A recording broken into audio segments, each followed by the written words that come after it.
Ano yung sabi ni Sara Duterte dun sa ibibenta na 20 pesos diyan sa may Visayas yung bigas po, no?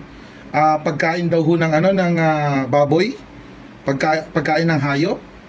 Sara, na iisip mo ba yung sinasabi mo? Sa tingin nyo, mga kababayan, papayag po ba itong mga gobernador diyan sa may Cebu, na bebentahan ho ng pagkain ng hayop ang kanilang mga constituents?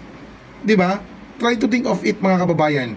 Sa tingin nyo po, hindi ho ba makakasira yun sa mga gobernador?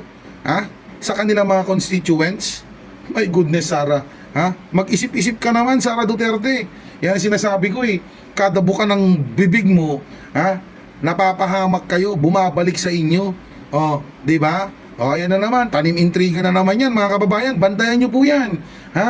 Kasi baka mamaya po, kapag katuluyan na pong na-launch yan, okay, nandyan na ho sa merkado, baka ang gagawin ng mga DDS, bumili tapos papalitan, ipapakita, mga kababayan, na pangit or di kaya durug-durug or di kaya pagkain nga ho talaga ng, alam niyo yung mga ganong estilo, di ba? Tanim intriga.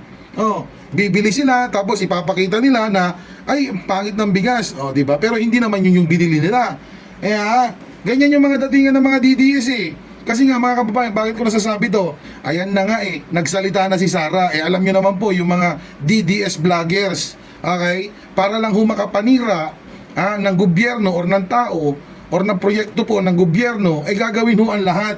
Kasi nga, bakit? Bayad ho yung mga yan kaya gagawa ho sila ng paraan para ho masiraan yung magandang ginagawa ng administrasyon ni Pangulong Marcos. Yan ang mahirap sa inyo. Puro kayo batikos, samantala yung iniidolo ninyo wala namang ginagawa, wala namang pakialam, 'di ba? Maging masaya na lang kayo kung anong nangyayari sa atin, ganun lang 'yun. Hindi batikos pa kayo ng batikos. Oh my goodness. Okay, mga kababayan, ano ba masasabi ninyo? Comment down below po, and please follow, like and share for more. Peace out.